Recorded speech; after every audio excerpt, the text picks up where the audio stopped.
Terran Contact. Shield Base Gamma, 2667. Target of inquiry. Terran Commander Brallo. They truly are dug in. Good work, Scout.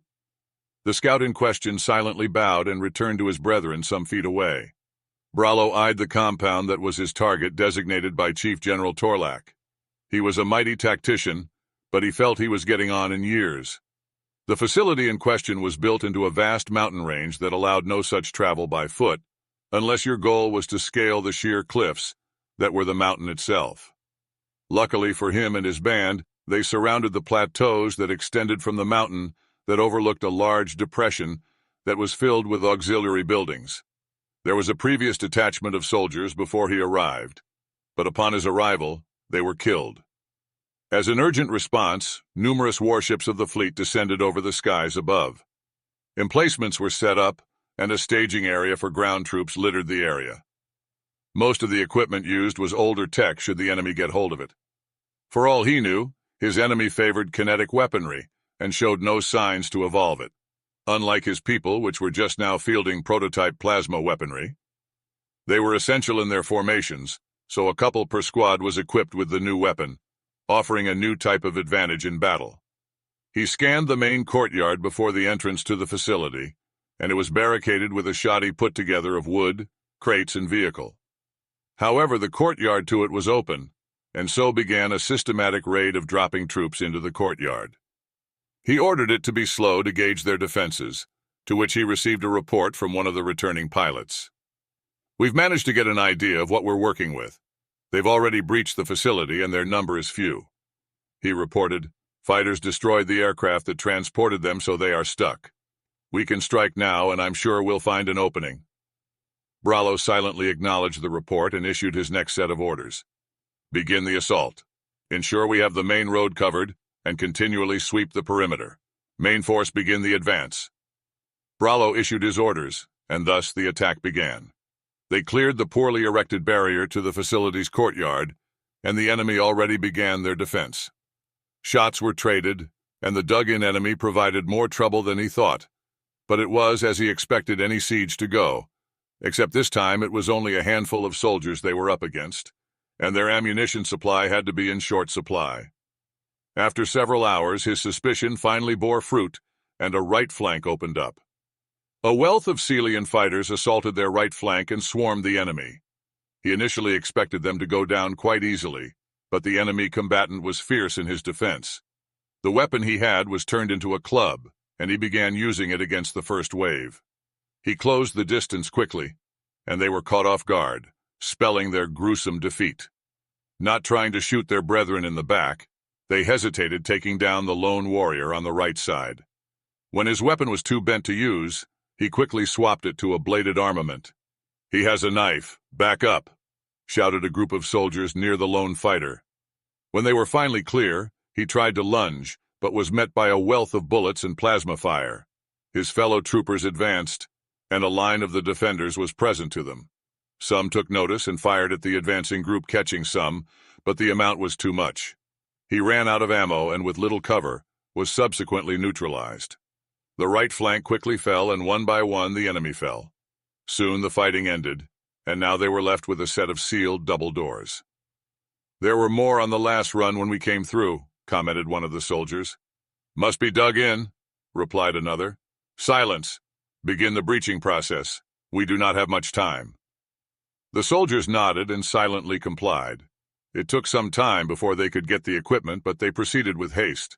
The doors were of medium height, and stood about half a torso higher than Brallo himself.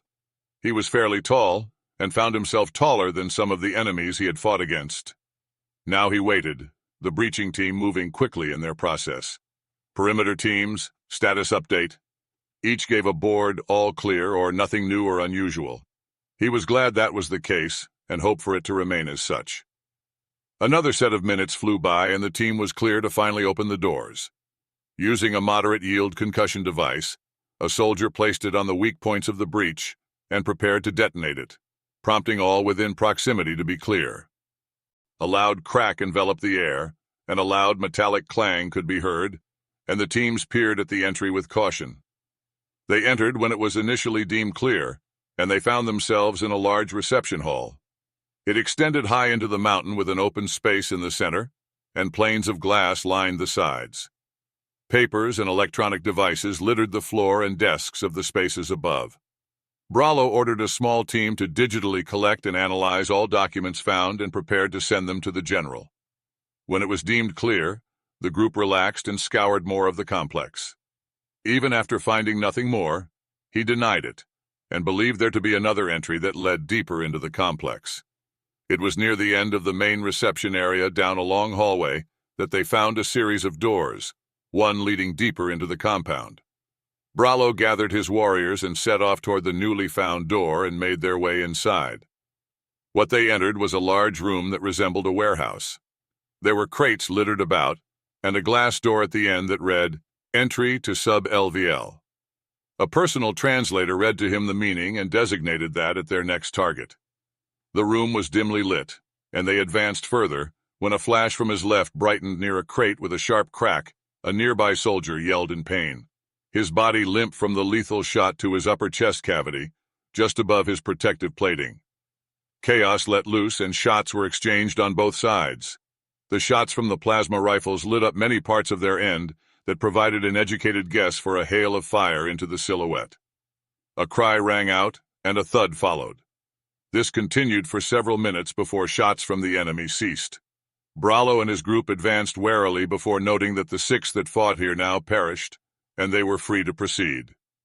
As they went for the door, a panel opened beside it, and a wall of text appeared on a blue-tinted monitor. "For what purpose are you brought here?" "For information on your race," Brallo answered. "Could that not have been exchanged in a friendly, diplomatic manner?" "That is not my place to question my superiors. Now open up." There was a pause before it returned with a simple answer. "No." "Blow the door. I will not waste my time with insolence such as this." The team hurried the explosives and readily blew the door apart. With forceful access, the rest of his party descended into the depths of the complex until they reached a room with a series of casings and electronics. The room's temperature dropped greatly, and the whirs of technology and blinking lights filled the dimly lit room. "All right, begin sifting through the data. Now." Brallo left his soldiers and left for the reception hall. "Chief Commander Brallo," called one of the soldiers over the radio, "we have what we could gather, but the data is actively being deleted on their system." "Good. Compile the data before we send it to the general." Muffled booms we heard from the outside, but we waited for confirmation from the soldier he had left behind with the others. "Yes, Commander." A yell came over the comms, and cracks of fire were heard. "Commander, the enemy. They were hiding." A blood-curdling cry came from the caller, and another series of rapid fire came from the soldier. He ran towards their last no position, and when he entered, the once serene hum of the chilled room was now nothing but broken tech, and bodies of his fellows mixed with the enemy. He readied his weapon and scoured the room, every inch. That was until he made his way to a hidden corner of the room.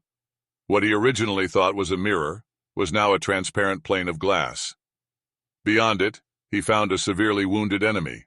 A path of blood led from where he stood to where the enemy sat now, his back resting on a glowing podium. Anger roused from Brallo, and he fired into the glass, but was promptly deflected. His plasma round melted a small portion of the glass, but it looked like it actively froze over when he went to cool his weapon from overheating. A low laugh grumbled from the injured being. "You're not going to break it with that, bud." He coughed, and blood stained more of his torn body. "You—" Brallo thrashed at the reinforced glass to no avail. "What did you come here for? Intel? Where do we live? Where to strike next?" The bloodied combatant choked. "Well, congrats, you got it.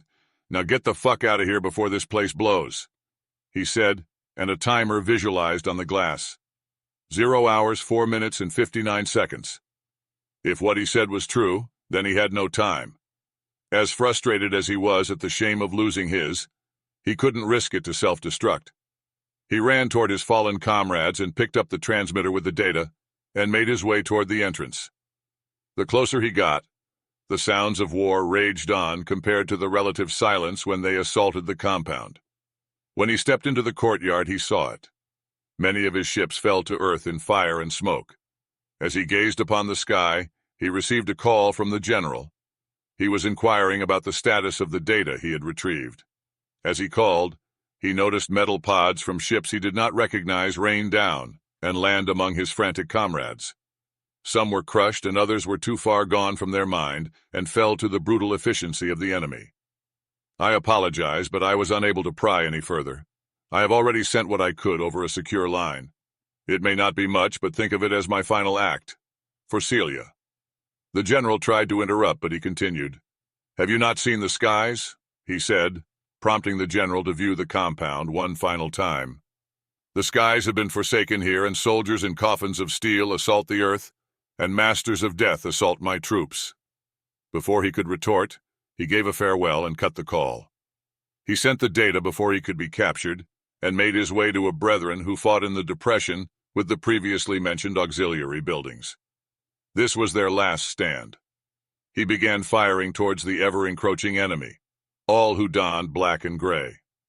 Many had on their shoulders white markings led by those with red. This time around, as they fired, their shots did little. They either missed or, when they landed, only knocked them on their rear, only for them to get back up.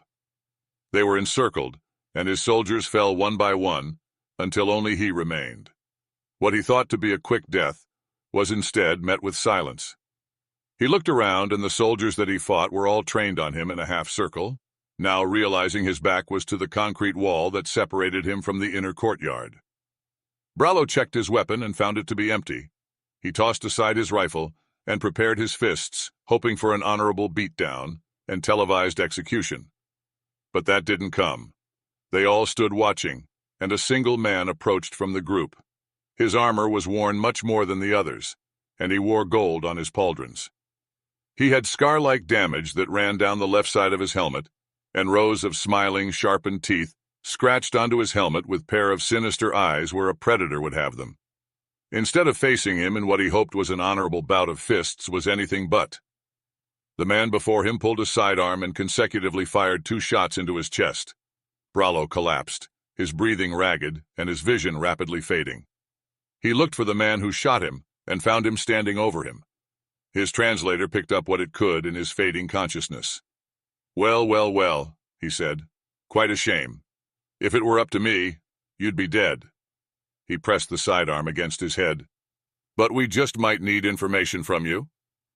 He pressed his free hand against his helmet and spoke something indecipherable before returning his attention to Brallo. Turns out you already did that for us, the man said, laughter apparent beneath his demon-like veil. A shot rang out and Brallo's consciousness was forever obscured in darkness. Incoming transmission. Reporting Shield Base Gamma. 2. Vice Admiral Wolf, First Lieutenant O'Brien. FR 47H3N4. Report. Athena protocol deployed. Status. Success. Full authorization required. Accepted. Initiating OWL Program Defense Protocol. Success. Initiating OWL Program. Hunter Protocol. Success. Targets identified. 104,597. Beginning Hunter Protocol. Athena Protocol. Initiated and deployed. Connection established. Beginning data siphoning protocol. Initiating Shadow Protocol. Masking complete. Good evening, gentlemen. It is my pleasure to meet your acquaintance. You may call me Athena. Transmission end.